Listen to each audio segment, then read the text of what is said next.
my sciatica! Do not defy the council, Master, not again. I shall do what I must, Obi-Wan. It's old Cranky Gamer here with another rant. Hang on tight because the S.J.W. TubeTanic is heading a frickin' iceberg of their own invention. From Susan opportunity, Hayes, where CNN is the antithesis of opportunity, here is the CEO of YouTube. Go ahead. Well, I think, Silicon Valley is a diverse place, and there are many different opinions, but like within Silicon Valley. But I think whenever you have a culture that is... Can you believe that stuff? Can you believe that nonsense? We think that there's like a culture and everything.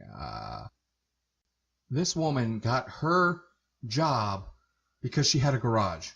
Her parents were well-to-do, and she had the garage where the people that developed Google, men by the way, just want to point that out, men, she had the garage where they could work out of, and therefore she worked up the ranks, basically because loyalty, because the one thing that men really do have a problem with that they have to fix is loyalty. They are way too loyal, even when it doesn't have any merit, and that's a problem. But that's a men weakness I am willing to put upon my shoulders, and men usually have that weakness. But let's go on to more of her ramblings. Whenever you have a majority and a minority, it's going to be harder for that minority. Even in a culture where people are really well-meaning, and I think there are many, many well-meaning, working hard, trying to provide Silicon Valley to be a diverse place, there are sometimes microaggressions, right? Like, oh yes, microaggressions. We just love to use that word. And she used other words there, bunch of buzzwords, diversity, culture, all that type of stuff. Here's what happens when you have jobs, right? When you create a job, no one ever says, well, before we start this endeavor, how can we have more diversity in culture?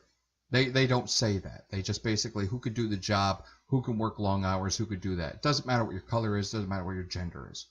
Unfortunately, when these businesses in America get too big, and this is how we implode upon ourselves, and this is why China takes everything, other foreign countries also grab some stuff, but mostly China, because they don't care about culture, and they don't care about diversity, except their own.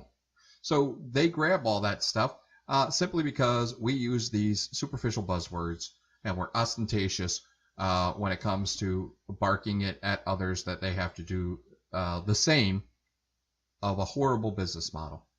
That's how everything implodes, because then you start getting diversity, then you start getting culture, and that overrides any type of meritocracy whatsoever. And then you have a bunch of people not doing the job. As simple as that. Because some people, I'm not saying they're malicious. I'm not saying the people who get hired by affirmative action or gender quotas are malicious. I'm saying they're probably not qualified, and they got the job simply because of who they were born as and not who they developed into. It's simple as that. like people who will just cut you off. And you'll be talking, and then someone will interrupt you. And so that's actually become like a big pet peeve of mine.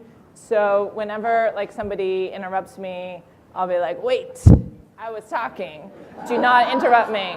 But I enjoy it even more actually when I see them interrupting someone else, and then I'll be like, wait, she was talking. Don't interrupt her. First of all, can we just tell CNN that they are horrible at doing this YouTube thing? You know, I'm new to this thing, and I could do a better job at live streaming than they could. That's pathetic, especially since I'm old and I can't do things like the young kids can. But I still learned this stuff because I forced myself to learn this stuff, basically because I just wanted to play these old point-and-click adventures on YouTube and get some people that might have watched them, might be entertained, might go, hey, look at this old guy talking about what happened in 1987. You know, that type of stuff. But this, where she is talking out of her butt, and notice how she says, oh, she was talking. So you don't do that with men. Very telling from our S.J.W. Captain Dunce from the S.J.W. TubeTanic. It's very telling that you don't care when it's men being interrupted, which, by the way, men interrupt men all the time. We actually have a name for some of these men. They're called actually. Those are the people that sit there when you make a point, when you try to do something, especially in the tech field, where people go, well, actually, just to be contrarian, just to feel some semblance of important. And that's why men interrupt, by the way. They want to feel important to the task, to the job, that sort of thing. That's what they do. Is it a good habit? Probably not. It's probably not a good habit. But is it a microaggression? Are you kidding me? Please, you're a CEO of the biggest media outlet, one of the biggest media outlets in the world. I'd say it is bigger than anything else in the world. It's bigger than CNN because even kids under the age of 18 watch this stuff. And you're sitting here talking about microaggressions and culture and diversity, and you sound like this, and it's really so. I wonder why people do interrupt you. Because if I had to listen to, and so, well, we want to do is like so. How about this? You want to do so. Creative content. Yes, the Creators for Change, which are creators of change, ambassadors, are using their voices and creativity to speak out against hate speech, xenophobia, and extremism. In collaboration with YouTube, creators like Humza, featured here, are showing their fans and the world new perspectives and new ways to drive social change. You can't drive social change, but you sure can put a frickin' boot on it. All right, here we go. I'm surprised Andy Worski hasn't been all over this, but here it is. It's the Creators for Change, which Susan has been tweeting nonstop about. It's her next big thing. She is so proud. And she has Francesca Ramsey, the racist, as one of the headliners.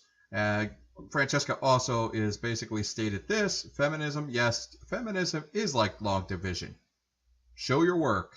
Yeah, there's a lot of work. There's a lot of scribbling. Show it in crayon, because it does cause one kind of division, and that's division between men and women. As she is tweeting these out, our newest Creators for Change fellows using their channel. 4 of the people that she listed on there, as was pointed out by someone who responded to her, 4 of them are sexual predators. Yeah, so there you go. And a couple of them do live in the oppressive Middle East. There you go, Creators for Change. Everyone put that hijab on. We'll have a good old party. And I think like every time I've done that, like people have been like, "Oh, thank you." Like I didn't realize I was doing that, and so I think just making people more aware of it is really important.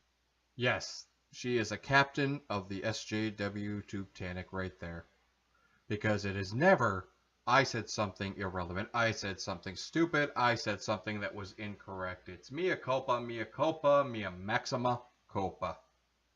You say overall, yes, there is a problem in the valley, and one you're hopeful is being fixed? Well, I think there is a problem just in the numbers and being underrepresented. Like we need more women across the board, and until those numbers get fixed, it's gonna be a harder place for women. So let's get this right. If there aren't enough women in the tech industry, it's going to be harder for them to work. Why? What does gender have to do with technology? What does it have to do with coding? What does it have to do with HTML or XML? Look, I showed my age there. But what does it matter? Why? Because of bathroom breaks? What the hell? And the part of the problem is you don't say anything about men. What if you made it 90% women and 10% men? Would you be having this discussion? You're damn right you wouldn't be having this discussion. So essentially what you want to do is get more women in just because they're women. And then you come up with plans like the adpocalypse, and you come up with plans of putting TV on YouTube. Something that something that people go to YouTube is because they don't like television. Because television is a very ideologue soapbox right now. I mean, God, you want to talk about representation, 3% of the country is homosexual, but 15% of every show and movie has a homosexual in it. Is that over-representation? We don't hear anything there. Nothing but crickets. So don't give me this bullcrap about we need more women just because they're women. Guess what? I'll tell you what. If they start going to college under STEM instead of going under gender studies and then putting a sign up that says we need more STEM jobs for women, then maybe change will occur. But until that day happens, you hiring communications and marketing majors and HR people and putting them in Google YouTube, in Google and in YouTube offices, all that's going to do is basically cause the same thing that's happening now, the death of YouTube. And it's coming. It's coming. It's going to be next year or something where Google will just sell it right off because YouTube is dying. To work. On the issue of not just hiring more women, but Sure. paying women fairly and equally as important. So Sure. in April, the Department of Labor came out and they said they found systemic problems of Google paying women less than their male counterparts. Google came out and said, we vehemently disagree. They called it an unfounded statement. Have you seen a pay gap within YouTube? You don't run Yeah. off Google, you run Yeah. YouTube. Have you seen it? Is it a problem? Yeah. Also, I will say we were really, really surprised by that. Best advice my mother ever gave to me was always take the first answer. And her first answer was, yeah. That's all you have to say. So I'm not even going to go through the other garbage that she states because here's the proof that Google is playing the do as I say, not as I do game. There's the proof right there. They state, the Department of Labor states that Google is underpaying women. However, it also is cannibalism. It's leftist cannibalism because, like we stated before, women choose different occupations. That's why the pay gap is a thing because they don't put in the different occupations that women want to go into. So doctors, women go into pediatrics, which is cheaper, thank God, for most people with kids. But plastic surgeons, mostly male. We also don't see where women are cleaning up the sewers, where women are doing roofing, where women are doing all these other jobs that are horrible, disgusting, and dirty, and don't get paid as much as they should because they can't. I mean, it's the fact is it wouldn't be sustainable. And here's another thing. We have Google refusing to provide required information to the Department of Labor because you know why? Because they're Google and they can do that. And how dare you question it? And that's how they're so surprised. I mean, how dare you, Department of Labor? Don't you know that interrupting Google when they're trying to hide paperwork is a microaggression? So quick to embrace change, and the future cannot break free of its regrettable past. You said it's not rocket science. So No. so what's the solution? No, it's not. This is not. I mean, this is a solvable. This is a solvable problem. And Sorry, I can't help. I got to interject here. I didn't want to interrupt her because I didn't want to be charged with a microaggression. But oh my God, this is a solvable problem. My God, it's this. I cut out a lot of the babbling beforehand. But this is an individual that you get stuck with at work near the water cooler who wants to tell you all about this season of Grey's Anatomy. What regrettable past that Steve Wozniak and Bill Gates and Steve Jobs created technology and pushed it forward, and a lot of other men did it previously, and a lot of other men did that. What? That regrettable past? So therefore, we should just basically say, women. Give it to women. That would be regrettable. And for something that is not rocket scientist, you sure are stumbling over your thoughts and getting them into words. But you've been doing that all interview.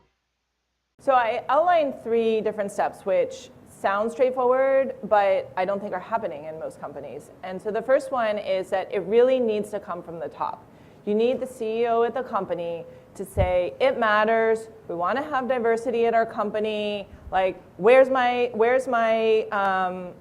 Again, this is the CEO of one of the biggest media companies worldwide, and it's like, come on, you should be able to. I know Donald Trump has valid criticism on his speaking skill as president of the United States, but we've had worse, believe me, throughout history. We've had worse, even worse than George Bush, but we've had worse presidents when it came to communication skills. But they usually could do something intuitive.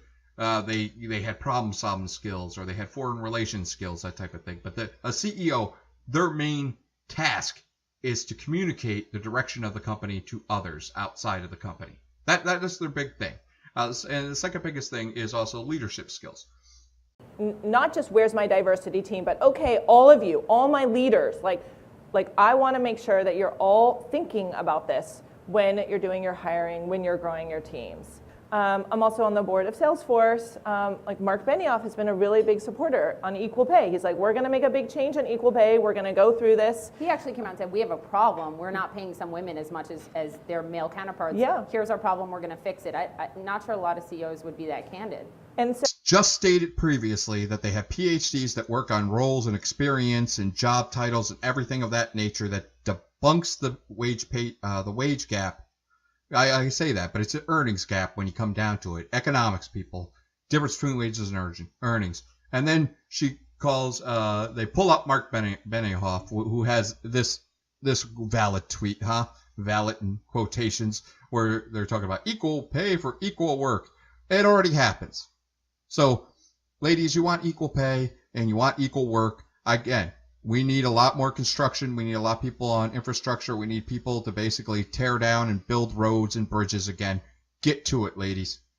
worked incredibly hard in my career. I've been really lucky to be in the right place. I've made a lot of great business decisions. But I've also had people at the top of the company who... I was going to end it right there, but I had to stop because the look on these three people's faces, and then you got the woman just looking at her phone going, I can't be bothered. I can't listen to this person anymore. It just shows you that that's the YouTube creators. Just put PewDiePie's face on there, put the Smoosh Brothers face on there, and of course, put any of the conservative individuals like Crowder or Dave Cullen or Suit Yourself, or any of those, Sargon of Akkad, put any of those individuals' faces right on there. That's the look they give every time this woman speaks. And if for somebody who wants to have diversity and inclusion, here is, I'm going to leave you off with this, here is the YouTube trending when you're not signed in. So you have no cookies, I cleared my cookies, I cleared my cache, everything like that. This is the YouTube trending for the day and for the week. Yep, here you go. Boy, I wonder if this is slanted one way. We got Katy Perry doing a spirit cooking, which is that weird freaking stuff that came up in the election, where they eat a cake that's supposed to be cannibalism. So she has a whole freaking video on that, song and video. She has been going off the deep end. Got Will Ferrell. Boy, his career has gone downhill because the people who actually found him funny were frat boys or college-age men that were kind of manly, that used to like all his pictures, but they can't stand to see him anymore. Not with all the stuff that he's doing, the virtual signal he's doing. You got Melissa McCarthy, of course, going down there, Sean Spicer, because that's how you get dialogue in this country. You just basically mock somebody for their appearance. Yeah, that would have went well over with the last president. Colbert, of course. You do have the nailologist or something like that, which is great. That's what YouTube's supposed to be, and the unicorn cake, that's what YouTube's supposed to be. But then, of course, you got other people. You got nothing but the late night talk shows. And Bill Maher, you know who they're speaking against. They're speaking against the president, and they're speaking against a certain ideology. Now, here's the weekly one, and it's even worse. You got the Mousetrap one in slow motion by the slow-mo guys. Those type of creators are the reason that YouTube became great and why Google bought them in the first place, because those are individuals who saw a different way of showing us entertainment. Honest Trailer, same thing, even though it's pop culture. Some I look at, some I don't. But you have the usual suspects of SNL, which would be long dead if it wasn't for Democrat donations. You have Oliver, who I do find funny on occasion, but again, you know what side he leans on. But then you have the two despicable Trevor Noah and Samantha Bee, two talentless hacks who couldn't tell a good story or couldn't keep their freaking bias in. I mean, Jon Stewart was brilliant. Trevor Noah and Samantha Bee are not even close. There you go. So take off on the S.J.W. TubeTanic, heading right to that iceberg made of creative contenters from all around the world, mostly the Middle East, to show us how xenophobic and extremist and hateful we are. The YouTube Nazi heroes, who are the brown shirts of today and who will probably flag this video. And, of course, people like Francesca Ramsey, who are able to be racist simply because they have a certain pigmentation on their skin, and apparently they cannot be racist. Well, toot toot, that's all. Guess what? There was room on this frickin' thing for both of us, but no longer. Now get off my interlawns!